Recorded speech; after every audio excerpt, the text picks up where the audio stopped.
ነብዩ ዮናስ የነብዩ ዮናስ መጽሐፍ በአስደናቂና በመንፈሳዊ ጥልቅ ትምህርቶች የተሞላ ነው። ከዚህ ጥሩና ማለፊያ ከሆነው መጽሐፍ ጠቃሚ የሆኑ ትምህርቶችን ለሕይወታችን እናገኛለን። በቅድሚያ አትኩሮታችን በዮናስ ሽሽትና ውድቀት ላይ እናድርግ። የዮናስ ሽሽትና ውድቀት። እንደሚታወቀው ነቢያት በፍጥረታቸው በእርግጥም ልዩ አልነበሩም። ሐዋርያው እንደኛ ያሉ ፍጥረቶች ነበሩ እንዳለው፣ ነገር ግን የኃይሉ ታላቅነት ከእግዚአብሔር እንጂ ከኛ እንዳይሆን ብሎ ቅዱስ ጳውሎስ እንደተናገረው እግዚአብሔር በነቢያት ላይ አድሮ ብዙ ድንቅና ታላላቅ ታምራትን አድርጓል።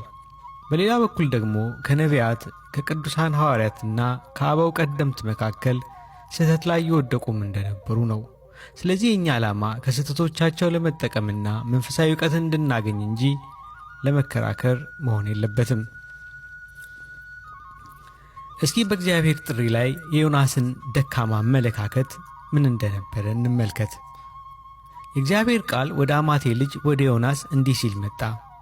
ተነስተህ ወደዚያች ወደ ታላቂቱ ከተማ ወደ ነነዌ ሂድ፣ ክፋታቸውንም ወደ ፊቴ ወጥቷልና በእርሷ ላይ ስበክ። ዮናስ ግን ከእግዚአብሔር ፊት ወደ ተርሴስ ይኮበልል ዘንድ ተነሣ። ወደ ኢዮጴም ወረደ። ወደ ተርሴስም የሚተላለፍ መርከብ አገኘ። ከእግዚአብሔር ፊት ኮብልሎ ከእነርሱ ጋር ወደ ተርሴስ ይሄድ ዘንድ ዋጋ ሰጥቶ ወደ እርሷ ገባ። ትንቢተ ዮናስ ምዕራፍ 1 ከቁጥር 1 እስከ 3። በዚህ ነገር ነቢዩ ዮናስ በብዙ ስህተቶች ውስጥ መውደቁን እናያለን። የመጀመሪያው ስህተት አለመታዘዝና አመፀኝነት ነበረ። ነቢዩ ዮናስ በዚህ ነገር ውስጥ እንደ አንድ ነቢይ ሰዎችን ለእግዚአብሔር መታዘዝ ከመጥራት ይልቅ ራሱ ለእግዚአብሔር መታዘዝ አቃተው። ቀጣዩ ዮናስ ከእግዚአብሔር ዘንድ መኮብለል ነው። ይህም እንደ ሞኝነትና እምነት ማጣት ያሉትን ኃጢአቶች በውስጡም ይዞ ነበር። ይህ የሚኮበልለው ነቢይ ሁሉም ቦታ ከሞላው አምላክ ፊት ኮብልሎ የት ሊገባ ነው? የሚገርም ነቢይ። እናንተስ እግዚአብሔርን በምትሸሹበት ጊዜ ሁሉ እንደሚገኝ ታውቃላችሁ። እርሱ በምትቀዝቡት ጀልባና መርከብ ውስጥ አለ፣ መርከቧን በሚሸከበው ውሃ ውስጥም አለ። ስለዚህ ከእግዚአብሔር ለመሸሽ ልትደበቅበት የምትመኘው ስፍራ አለ? ነቢዩ ዳዊት በእርግጥ እንዲህ ሲል ስለ አምላኩ ተናግሮ ነበር። ከመንፈስህ ወዴት እሄዳለሁ? ከፊትህስ ወዴት እሸሻለሁ? ወደ ሰማይ ብወጣ አንተ በዚያ ነህ፣ ወደ ሲኦል ብወርድ እዚያ አለህ። እንደ ንስር የንጋት ክንፍ ብወስድ፣ እስከ ባሕር መጨረሻም ብበር፣ በዚያ እጅህ ትመራኛለች፣ ቀኝህም ትይዘኛለች።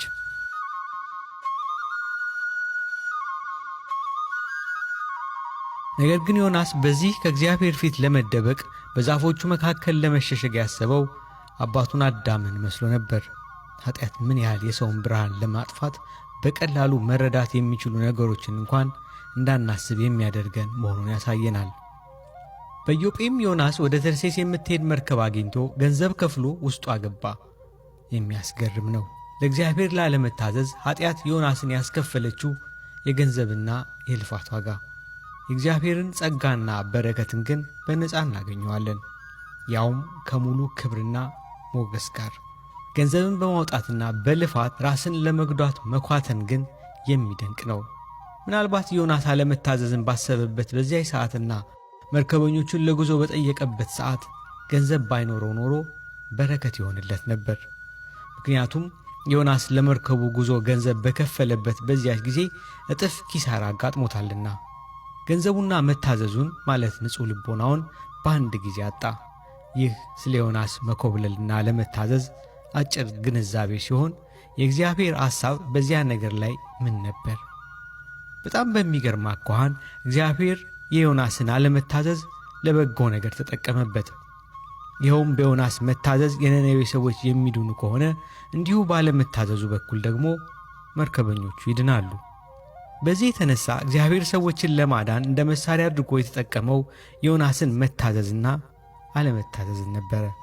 ነገሩ ዮናስን እግዚአብሔር እንዲህ ብሎ የተናገረው ይመስላል። ዮናስ ሆይ ከእኔ የኮበለልክ ይመስልሃልን? አይደለም። እኔ ወደ መርከበኞቼ የምልክህ እንደ ነቢይ፣ እንደ ሰባኪ፣ በታላቅ ድምፅ እየጮኸ ሰዎችን ወደ ንስሐ እንደሚጠራ ሰው አድርጌ ሳይሆን እንደ ጥፋተኛና ኃጢአተኛ፣ ለሌሎች ግራ መጋባትና ችግር መንስኤ እንደሆነ ሰው እንጂ። የነነዌ ሕዝብ እንደ ነቢይ ቢፈሩህና ቢቀበሉህ በመታዘዝ ለእነርሱ መዳን ምክንያት ትሆናለህ። ለእኔ ባለመታዘዝ ወደ መርከብ ገብተህ ወደ ባሕርም ብትጣል ለመርከበኞቹ በረከት ትሆናለህ። ባይገርምህ በዓሣ አንበሪ ሆድ ውስጥ ሆነህ እንኳን የኔን የእግዚአብሔርን ሞትና ትንሣኤን የሚያሳይ ቆንጆ ስዕል እንድትሆን አደርግሃለሁ። ከዚህ የተነሣ ከአንተ ታሪክ ብዙዎች ይማራሉ። ሌላው ዮናስ ሆይ ከኔ በኮበለልክ ጊዜ በባሕሩ ውስጥ ቀዝፈህ ዋኝተህ ነበርን? እንዲህ ካደረግ በራስህ ፍቃድ ዓላማ ውስጥ ገብተህ ነበር ማለት ነው። ግን አይደለም። ምድሩም ባሕሩም የእጆቼ ፍጥረቶች ናቸውና የባሕሩ ሞገድና ባሕሩ ውስጥ ያሉ ዓሣዎች ካንተ ይበልጥ እንደሚታዘዙኝ ታያቸዋለህ። አስታውሱ፣ በጲላጦስ ፍርሃትና በይሁዳ ጌታን አሳልፎ መስጠት ክህደት ውስጥ እግዚአብሔር የማዳንን ሥራ አስገኝቷል።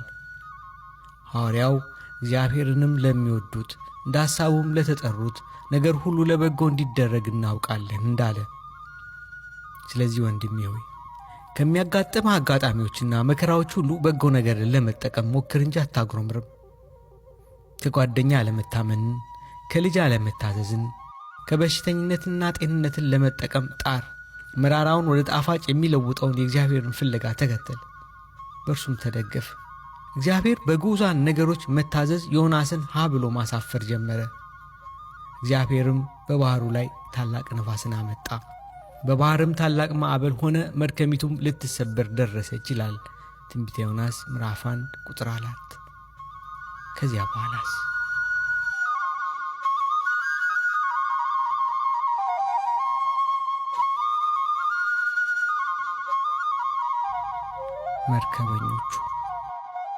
መርከበኞቹ አሕዛብ ወይንም ካላመኑት ወገን እንደነበሩ እውነት ቢሆንም ከነቢዩ ዮናስ የበለጠ የላቀ ምግባር ነበራቸው።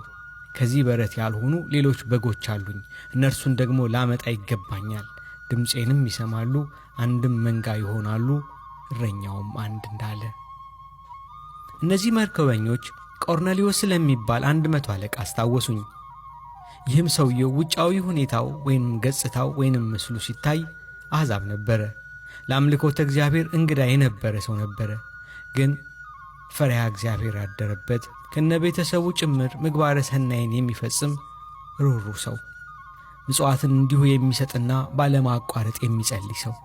መልአክም ቀርቦ ጸሎትህና ምጽዋትህ በእግዚአብሔር ፊት ለመታሰቢያ እንዲሆን አድረገ ብሎ እስኪነግረው ድረስ የእግዚአብሔር መልአክን በዓይኑ ለማየት የተገባው እንደሆነ ያላወቀ ሰው፣ መንፈስ ቅዱስ ሀብተ ወልድና ስመ ክርስትናን እንዲያገኝ ሊቀ ሐዋርያት ጴጥሮስን እንዲልክለት ያስገድደው የጥሩ ምግባር ባለቤት እንደሆነ ያልተረዳ ሰው። አይገርምም? በቅድስና ሥራ ውስጥ ብዙ የማይታወቁ ሰዎች አሉ። ነገር ግን እግዚአብሔር በስማቸው ያውቃቸዋል። የመርከቢቱ መሪዎች እንደዚህ ነበሩ።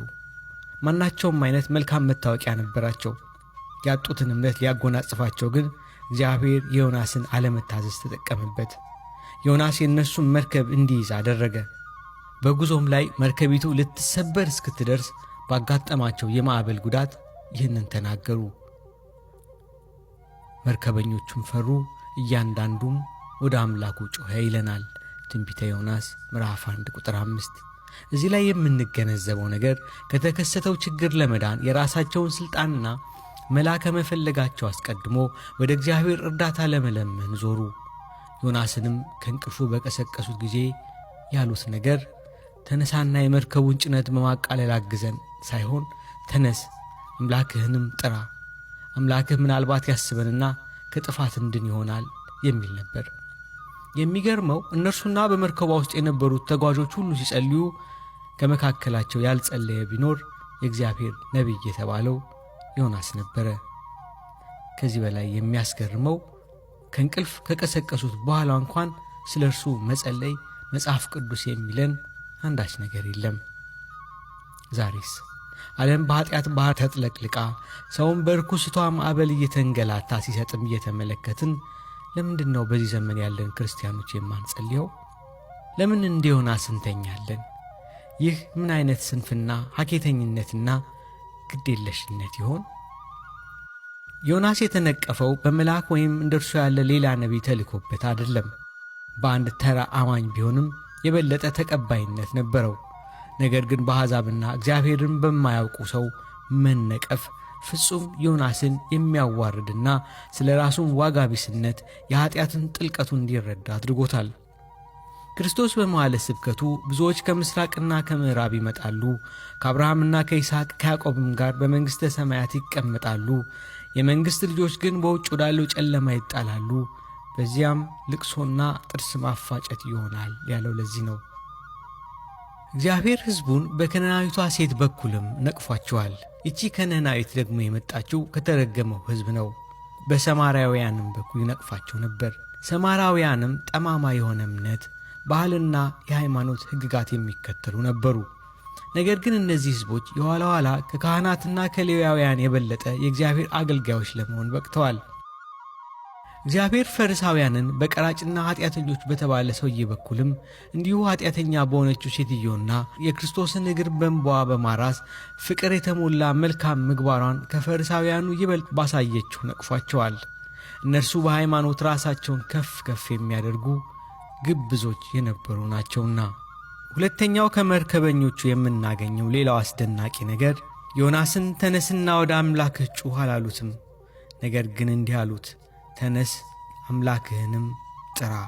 ይህ የሚያሳየው እግዚአብሔርን እንደሚፈልጉና የት እንደሚያገኙት አለማወቃቸውን ነው። እውነተኛውን አምላክ አያውቁትም። ነገር ግን ሳያውቁት ወደዱት። ሳያዩትና ሳያስተውሉት አመኑት። እግዚአብሔርም ራሱን በሥራ ገለጠላቸው። በሦስተኛ ደረጃ መርከበኞቹ የነበራቸው ባሕሪ አለማስቸገራቸውና የእምነት ሰው መሆናቸው ነው። ጸሎት ብቻ አልጸለዩም። እግዚአብሔር እውነቱን በዚያ በኩል እንዲገልጽላቸውም ስላመኑ ዕጣም ተጣጣሉ። ዕጣውን የጣሉት በማን ምክንያት ይህ ችግር እንዳገኛቸው እንወቅ በማለት ነበር። መርከበኞቹ እንደመሆናቸው መጠን ግን የተከሰተው ችግር በተለምዶ በሚገመተው ከንፋስ መለወጥ ከማዕበልና ሞገድ መነሳት የተከሰተ እንደሆነ አልገመቱም። ይልቅስ በኃጢአት ምክንያት እንደደረሰባቸው ተገነዘቡ እንጂ። ከእነርሱ ውስጥ በአንዳቸው ኃጢአት ምክንያት እንደሆነ አውቀዋል። ከዚያም ዕጣው በዮናስ ላይ ወደቀ። በእውነቱ እግዚአብሔር መልካምና ደግ ነው። ያላመኑ ሰዎች እንኳን የእርሱን ምሕረት ሽተው ቅን በሆነ ሕሊና ወደ እርሱ ከጸለዩ ያዳምጣቸዋል። ዕጣ የወደቀበት ሰው እንግዳና ከመርከቦቹ ሰዎች አባል አለመሆኑን ሲያውቁ አውጥተው ወዲያውኑ መወርወርና ማስወገድ ይችሉ ነበር። እነርሱ ግን ስለ እሱ ማወቅ ፈልገው እባክህ ማን እንደሆንክ ትነግረናለህ? ሥራህ ምንድን ነው? ከወዴት መጣ? በማለት ብዙ ጥያቄዎችን ጠየቁት። በእውነት በሚያስገርም ሁኔታ ታጋሾች ነበሩ። የእነርሱ ፍትሐዊ ሥራና የሕሊናቸው ብቃት ያስደንቃል። መርከቧ ለመስጠም በደረሰችበት ሰዓት እንኳን እርምጃ ለመውሰድ አልቸኮሉም። ዮናስም እኔ ዕብራዊ ነኝ፣ ባሕሩንና የብሱን የፈጠረውን የሰማዩን አምላክ እግዚአብሔርን አመልካለሁ አላቸው። እነዚህ ቃላትን በሰሙ ጊዜ ወዲያው ፍርሃታቸው እጅግ እየበዛ ሄደ። ለዚህም ነበር እየፈሩ ዮናስን ይህን ለምን አደረግክ ያሉት። ታላቁ ነቢይ ለሁለተኛ ጊዜ በአሕዛብ ተነቀፈ። መርከበኞቹ ልክና ማለት ፍትሐዊ የመሆናቸውን ያህል በጣምም መሐሪዎችና ሮሮዎች ነበሩ።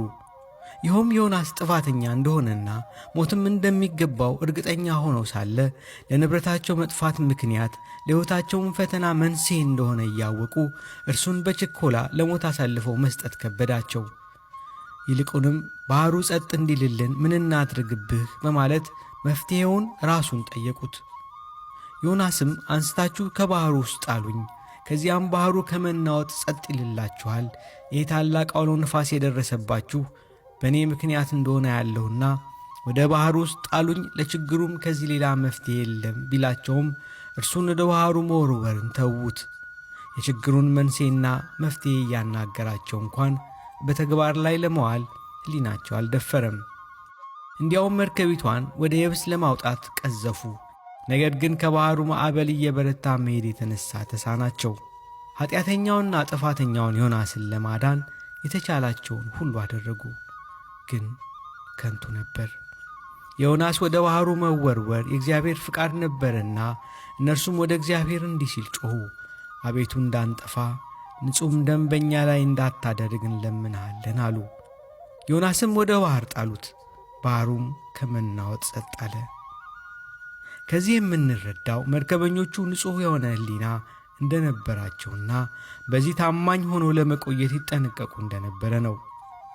በዚህ ሂደት ውስጥ አውሎ ነፋሱ በባህሩ ላይ ታላቅ ማዕበል እንዲያስነሳ ሲታዘዝ፣ በአንድ ኃጢአተኛ ምክንያት እነዚህ ሰላማዊና የዋህ መርከበኞች ለምን በደል ይደርስባቸዋል? ታላቁን ማዕበል ለምን በእነርሱ ላይ አደርጋለሁ በማለት እግዚአብሔርን በፍጹም እምቢ አላለውም።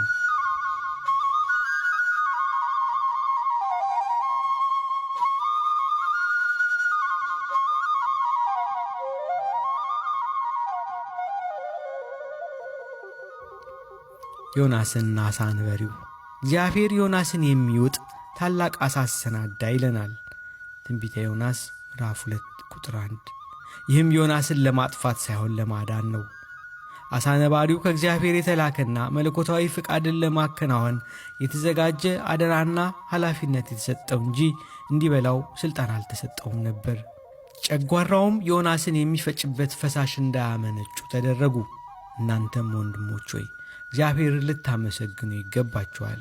አምላክ የሚውጥን ዓሣ ሲያዘጋጅላችሁ አትፍሩ፣ አትታወኩ፣ አትበሳጩ። ነገር ግን ሊውጣችሁ በመጣው ዓሣ ሆድ ውስጥ ሆናችሁ ዮናስ እግዚአብሔርን እንዳመሰገነው እናንተም አመስግኑት። ዓሣ ነባሪው ይውጣችኋል እንጂ እንደማይጎዳችሁ እርግጠኞች ሁኑ። ከእግዚአብሔር ሥልጣን ውጭ በምንም አይነት መልኩም ቢሆን ሊነካችሁ አይችልም። ነገር ግን በፊት ወደ ነበራችሁበት ደረቅ መሬት እንዲተፋችሁ እግዚአብሔር ዓሣውን የሚያዝበት ሰዓት ይመጣል። ወንድሞች ሆይ በመከራ ስትሆኑ የዮናስን ዓሣ እያስታወሳችሁ ዳግመኛ ተጽናኑ። በዓሣ በምትዋጡበት ጊዜ እንዳታጉረመርሙ ተጠንቀቁ።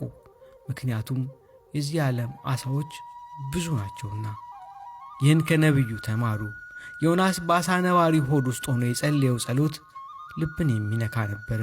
ጸሎቱም በትንቢት መንፈስና ድንቅ በሆነ እምነት የማይታየውን በሚገልጥ አይነት ሁኔታ የተከናወነ ነበረ።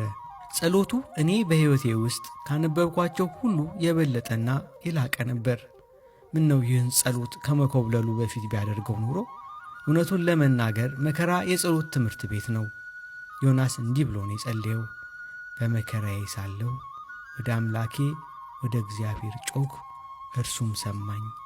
ትንቢተ ዮናስ ምዕራፍ 2 ቁጥር 3። እኔም በውስጤ እንዲህ አልኩ፣ ዮናስ ይህ ሁሉ ምንድን ነው? ገና በግዙፉ ዓሣ ሆድ ውስጥ ሳለህ እግዚአብሔር እንዴት አድርጎ መለሰልህ? እንደዚህ ብትል አይሻልም ነበር? ጌታ ሆይ ወደ አንተ ጮኻለሁ፣ አንተም መልስልኝ። እንደ ተመለሰልህ ከማወጅ እንደሚመልስልህ መጠየቅ አይቀድም? ዮናስ አስደናቂውን ጸሎት ቀጠለ።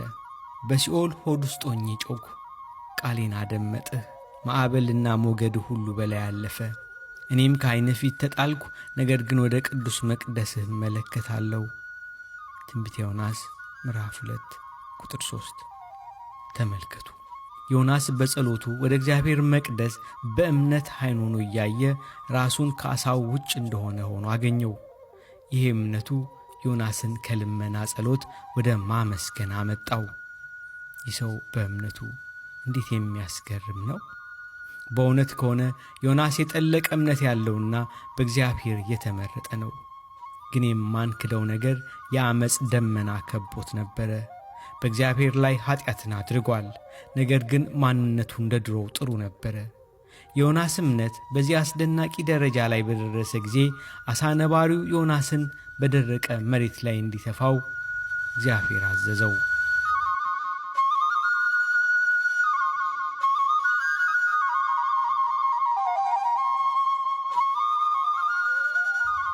ዮናስ በየብስ ላይ። ዮናስ ሆይ በዚያ በባህር ስር በሚሄድ መርከብ ወይንም በዓሣ ነባሪው ሆድ ውስጥ ሆነህ በአስደናቂ ሁኔታ ለጊዜው ቆይተህ በመውጣትህ እንኳን ደስ አለህ። ይሄ ወደ ቀድሞ አገልግሎትህና ተግባርህም አምጥቶሃል። ግን ዮናስ ሆይ አሁን ወደ ነነዌ እየሄድክ ነው። በፊት እንዳትሄድ የከለከሉህ እንቅፋቶች አሁን እንዴት ናቸው? ክብርህስ እንዴት ነው? ይፈጸማል ብለህ ተማመንክበትና ከተማዋን መጥፋት አለባት ብለህ ያልክበት ነገር እግዚአብሔር ደግሞ የከተማዋን ንስሐ መግባት እንጂ ጥፋቱን ካልፈለገበት ዓላማ ጋር ያልተጣጣመው ያ ቃልህስ እንዴት ነው? በአንተ ውስጥ እንዳለ ነው ወይስ ሞቷል? ይህ ሁሉ ለራስህ ቃል ክብር በመስጠት የመታበይህ ውጤት አልነበረም? እግዚአብሔር ሆይ ያንን ሁሉ ጥፋት ካደረገ በኋላ ይሄ ዮናስ የተባለ ሰውዬ ለአንተ ታላቅ አገልግሎት የሚመች ሆነን? አዎን የዮናስ የኔ ልጅ ነው፣ ውዴ የኔም ነቢይ ነው። ወደ ነነዌ እልከዋለሁ። እርሱ ኃጢአትን ቢያደርግም አስተካክለዋለሁ፣ ለአገልግሎትም የሚጠቅም ሰው አደርገዋለሁ፣ ነፍሱንም አድነዋለሁ። በእርሱ በኩልም ከተማይቱን አድናታለሁ። ይህን ድንጋይ እየጠረብኩና ጎርባጣነቱን እያስተካከልኩ ለግንባታ እንደሚመች አደርገዋለሁ። በእውነት እግዚአብሔር በታጋሽነቱ ድንቅ ነው። እርሱ ስለሚወድቁ አገልጋዮቹ ፈጥኖ አይቆጣም፣ አይተዋቸውምም። ጴጥሮስ የክርስቶስ ሐዋርያ እንዳልነበረ ከመድኃኒታችን ጠላቶች ጋር ተነጋግሮ ከከዳው በኋላ እንኳን መልሶ ተቀብሎታል። እኛ ግን ከችኩልነታችን የተነሳ ለመቅጣት እንጣደፋለን።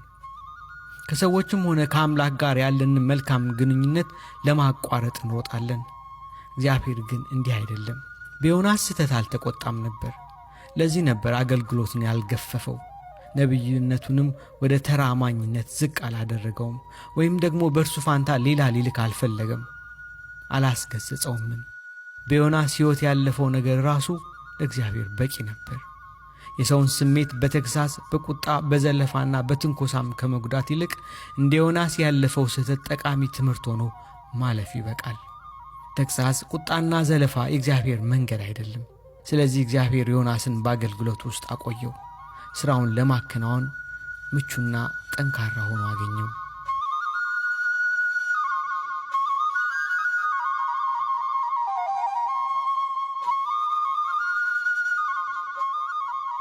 ጉዞ ወደ ነነዌ። እግዚአብሔር ዮናስን ልክ መጀመሪያ ላይ እንደተናገረው ተመሳሳይ የሆነ ትእዛዝ እንዲህ ሲል ሰጠው። ተነስተህ ወደዚያች ወደ ታላቂቱ ከተማ ወደ ነነዌ ሂድ፣ የምነግርህን ስብከት ስበክላት አለው። ትንቢተ ዮናስ ምዕራፍ 3 ቁጥር 2። ዮናስም ወደ ነነዌ አቀና። ከመንገድ ብዛትም ዝሎ ጥላ ለመፈለግ አረፍ ባለበት ስፍራ አንዲት ቅል እንድታድግና ለዮናስም ጥላ እንድትሆነው እግዚአብሔር አዘዛት። ይህም ዮናስን ከድካሙ እንድታሳርፈው ነው። ቅሊቱም ይህንን ርኅራኄ የተሞላውን ተግባር አከናወነች። ቀደም ሲል እንዳየነው እግዚአብሔር ትልቁን ዓሣ መለኮታዊ ወይንም ሰማያዊ ዓላማውን እንዲያሳካለት እንዳዘዘው ቅሏን እያጠቃች እንድታደርቅ ትልን አዘዛት። ትልም ፍጹም በሆነ የእግዚአብሔር ቅዱስ ሥራ ውስጥ መግባቷን ማየት የሚያስገርም ነው። በእውኑ እንዲህ የሚለው የቅዱስ መጽሐፍ ቃል እንዴት ያማረ ነው! ከነዚህ ከታናናሾቹ አንዱን እንዳትንቁ ተጠንቀቁ። የማቴዎስ ወንጌል ምዕራፍ 18 ቁጥር 10። ፀሐይም እንዲሁ ራሱ እንድትመታውና እንዲዝል በእርሱ ላይ ሾማት። እኔ አንዳንድ ጊዜ በዝምታ ተመስጬ እነዚህ ፍጥረቶች እንዴት የእግዚአብሔርን ትእዛዝ እንደተረዱና እንደተገበሩ በመገረም አስባለሁ። ምንም አይነት ዕውቀት ያልነበራቸው በመሆኑ ይደንቀኛል። እንደ እውነቱ ከሆነ የተፈጥሮና የአንዳንድ አስተካክለው ማሰብ የማይችሉ ፍጥረቶች ከእግዚአብሔር ጋር እንዲህ በመተባበር የሰማይ ኃይላት ከልዑል አምላክ ጋር ያላቸውን ግንኙነት ይመስላል። ቅዱሳን መላእክት ያንተ ብቻ ይፈጸም የሚለውን አባባል ብቻ ያውቃሉና እኛም ከነዚህ ፍጥረት ትምህርት ልናገኝና ያንተ ይከናወን ልንል በራሳችን በሰዎችና በአገልግሎት ሕይወት ውስጥም ልናስገባ ይገባል። እነዚህ ፍጥረቶች ለእግዚአብሔር ከመታዘዝ ውጭ ሌላ ነገር እንደማያውቁ በሚገባ አይተናል። ሰዎች ግን ለእግዚአብሔር ለመታዘዝ ቀናና ብዙ ውጣ ውረድ የሌለበትን ብቻ ይመርጣሉ። ሐዋርያው መልካሙን የምሥራች የሚያወሩ እግሮች እንዴት ያማሩ ናቸው እንዳለ እኛም እግዚአብሔርን አስደሳች ወሬ እንድናስተላልፍ ሲልከን ሐሴት እናደርጋለን። ምክንያቱም በዚህ ተልእኮ ሰዎች በሚጠፋው ምድራዊ ክብር ሲያመሰግኑና ሲያከብሩን በዓይነ ሕሊናችን ስለሚታየን ነው። አስቸጋሪ ተልእኮ ሲያጋጥመን ግን እንታወካለን። የዮናስም ችግር ይህ ነበር። ነነዌ በሠራችው ኃጢአት ንስሐ ካልገባች ትገለብጣለች ብሎ የእግዚአብሔርን ትእዛዝ መናገር ሞት መስሎ ታየው። አንድም እግዚአብሔር ቁጣውን በትዕግሥት መዓቱን በምሕረት እንደሚለውጥ ስለተረዳ ነው። ግን ትእዛዙ ትእዛዝ ነው።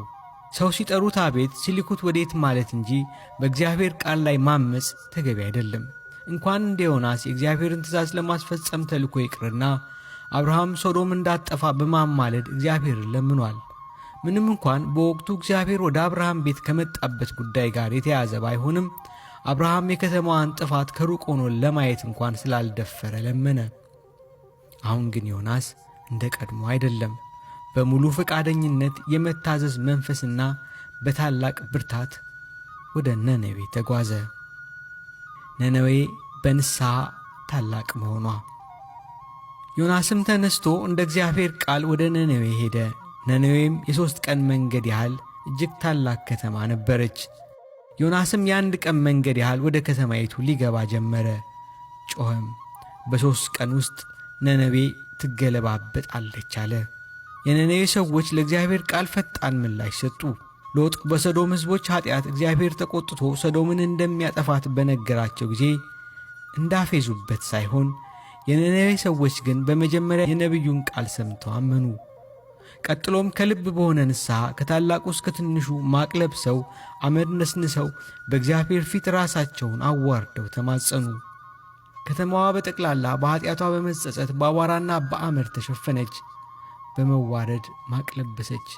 ከንጉሡ እስከሚጠቡ ሕፃናት ከብቶችም ሳይቀሩ ተራቡ፣ ተጠሙ፣ ማቅ ለበሱ። የእግዚአብሔር ቃል ጾምና ጸሎትን አፈራ። በእንባ ንስሐ በጾምና በጸሎት አማካኝነት ከኃጢአት ከተመለሰችው ከተማ እግዚአብሔር መልካም መዓዛን አሸተተ። የቅዱስ መጽሐፍ ቃል የእግዚአብሔር መሥዋዕት የተሰበረ መንፈስ ነው፣ የተሰበረውንና የተዋረደውን ልብ እግዚአብሔር አይንቅም ይላልና እግዚአብሔር በነነዌ ሰዎች ላይ የቃጣውን ሰይፍ መለሰ። የቤተ ክርስቲያን ምርጫ እንዴት ያማረ ነው! የነነዌ ሰዎችን ጾም ለአብይ ጾም እንደ መግቢያ መጠቀሟ፣ ይህንንም ጌታችን በገዳመ ቆሮንቶስ የጾመውን ጾም መታሰቢያ በጠራ ልብ በተሰበረ መንፈስ እንድንቀበለው ስታዘጋጀን አይደለም? የነነዌ ሰዎች በጊዜው ከተቃጣባቸው መቅሰፍት መዳናቸው ብቻ ሳይሆን እግዚአብሔር እንዲህ ሲል ቃል ኪዳንም ገብቶላቸዋል። የነነዌ ሰዎች በፍርድ ቀን ከዚህ ትውልድ ጋር ተነስተው ይፈርዱበታል፣ በዮናስ ስብከት ንስሐ ገብተዋልና።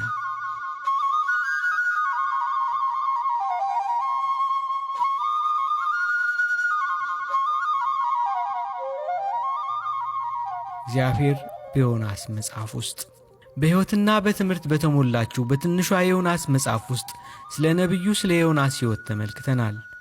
ለራሱ ክብርም ያለውን አመለካከት፣ ለቃሉም ያለውን ከበሬታ፣ ከማይመስለው ክብሩም የተነሳ የወደቀውን አስገራሚ አወዳደቅ አይተናል። ከዮናስ ስለ ተሻሉት ስለ መርከበኞቹ፣ ይበልጡንም ደግሞ አስተካክለው ማሰብ የማይችሉና ግዑዛን ፍጥረት እንኳን ከዮናስ በተሻለ እግዚአብሔርን ሲታዘዙ አውግተናል። ስለ ነነዌ ሕዝቦችም የልብ ስብራትና እውነተኛ ንስሐ አውርተናል። ነገር ግን ጥልቁ ሐሳብ በዚህ መጽሐፍ ውስጥ የምናየው ምንድን ነው ቢባል የእግዚአብሔር የራሱን ሐሳብ ነው። በእውነቱ ከሆነ ነገሩ ቆንጆ አትኩሮት አለው። እግዚአብሔር በዮናስ መጽሐፍ ውስጥ በዚህ ማለፊያ በሆነ ታሪክ ውስጥ የእኛን ትኩረት የሚስበው ዋነኛው ነገር እግዚአብሔር ሰውን ሲፈልገው እንጂ በታሪክም ሆነ በመጽሐፍ ከጥቂት ቅዱሳን በስተቀር ሰው እግዚአብሔርን ሲፈልግ አናይም። ነገር ግን የንስሐ ሕይወት የሚያስተምረን ሰው ልክ አባካኙ ልጅ ወደ አባቱ እንደተመለሰው ወደ እግዚአብሔር እንዲመለስ ነው። አባካኙም ልጅ ለራሱ እንዲህ አለ፣ ተነስቼም ወደ አባቴ እሄዳለሁ።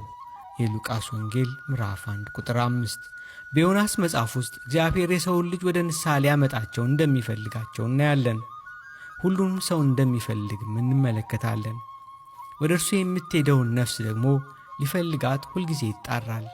ምክንያቱም እግዚአብሔር አብ አንድያ ልጁን አሳልፎ መስጠቱን ስለ ነፍሱ ቤዛነት ነበረና የመርከበኞቹንም ነፍስ ራሱ ፈለገ። የነነዌ ሕዝቦችም ንስሐ ይገቡና ይድኑ ዘንድ ፈለጋቸው። ዮናስንም ለማዳን ማንኛውንም መንገድ ፈለገ። ሰው ወደ እርሱ ባሄድ እንኳን እርሱ ሰውን ከራሱ ጋር ለማስታረቅ ወደ ሰው ይሄዳል። የሽሮጁ ቅዱስ ያዕቆብ የጌታችንና የመድኃኒታችን የኢየሱስ ክርስቶስን ልደት ሁኔታ ሲገልጽ እንዲህ ብሏል። በእግዚአብሔርና በሰው መካከል ጥል ነበረ፣ ሰውም ለእርቅ ወደ እግዚአብሔር አልሄደም። እግዚአብሔር ግን ሰውን ከእርሱ ጋር ለማስታረቅ መጣ። እግዚአብሔር ሰውን የመፈለጉን ሥራ በሚሠራበት ጊዜ ይህ ነገር ክብሩን እንደሚነካ አድርጎ አይመለከትም። የሰማይና የምድር ፈጣሪ አምላክ ዓመፁን ወደ ደስታና ምሕረት በመለወጥ ይገልጣል። ይህም ወሰን የሌለው ፍቅሩን፣ ይቅር ባይነቱንና ታጋሽነቱን ያሳያል።